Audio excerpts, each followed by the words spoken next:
One fascinating thing about living in a world of opposites, it's just another way to say duality, is how some things are the opposite of the way you think it would go. Like something that might be healthy to one person is unhealthy to someone else. And oftentimes with our abilities and our gifts and maybe our destiny, we kind of shy away from it oftentimes, with a lot of people. It's like some of us are very like, it's like we know what we're all about and what we're gonna do. And other of us, we're just, other people are just kind of afraid of the thing that they know is meant for them, or it just holds such mystique and value that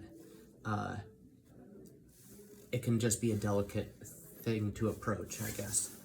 And one thing for me is like making these videos and expressing these thoughts, and I just had a lifetime of what I would describe as profound revelations. And maybe the profundancy is just me, but other people I've talked to, I occasionally come across other people that have a similar experience to me, or also are very interested in these topics. And just on ontology and the mystery of being, the mystery of language, being an observer, being a seeker, just knowing that perception is everything. And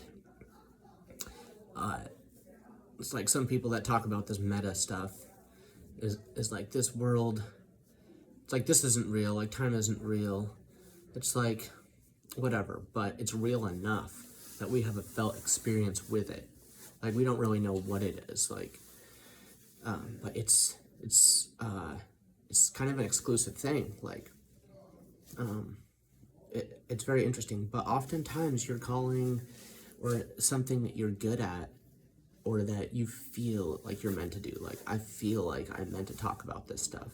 I am like, I am kind of like, I could see myself as someone who helps inspire and is kind of like a coach with healthier ways of thinking, because I've come out of not healthy ways of thinking, and also the unhealthy ways of thinking I still catch myself in.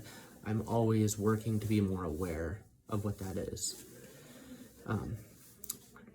Because part of that is just being honest and authentic with yourself, and being able to approach a situation without feeling too uncomfortable or awkward. And even if you do, to just face that, to have the courage to just be like, but some people are totally content where they're at, and I get that. I have moments like that where I'm like, I don't always have to be like brazen, like I'm going to power through this thing or whatever, like, or power through a challenge is what I mean.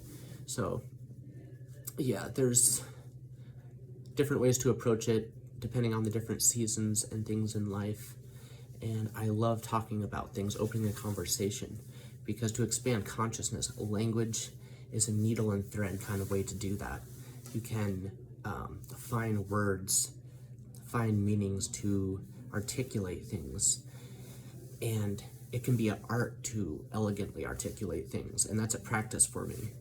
And I very much enjoy finding other people that also find value in not just wordplay, but a way to describe something, like a novel way, like not necessarily just like Shakespearean, but I think of like writers like Emerson, I can't remember his first name, but I'm reading his book, and like Terence McKenna is just a literate genius. He's such a wordsmith. He's so good, and he's not even like trying, it just flows out of him. It just, it's beautiful to watch. And, I mostly speak the guitar of language, but those are my two languages, is this verbal syntax of words, and then there's the songs, which are more emphasis on different emotions and It's like you could say it's going to be a long Monday, or you could say it's going to be a long Monday. Like you can express a certain, it's like you can make accents and things and put more emotion behind an expression. And so that's something that, stay in that. And it's rewarding. It will, it's a practice. It'll build. And the more you practice being courageous, it'll be easier and easier as you go to enter an uncomfortable situation without feeling too nervous or something, but to really I've been doing that with open mics. I'm kind of I'm feeling kind of just hibernating and not really going out, but I noticed I did get kind of dumber when I just secluded myself from my community. Being in community and staying engaged, being emotionally available for people, and holding space for people, it's it's underrated. It's severely underrated. And I started doing that. And open mics are nice because there's no obligation. You don't have to pay a tithe, or you don't have to get up and perform. You can just enjoy other people's performances. If at the last second you don't feel like performing, you can just leave. It's fine. There's no stakes are not high. You can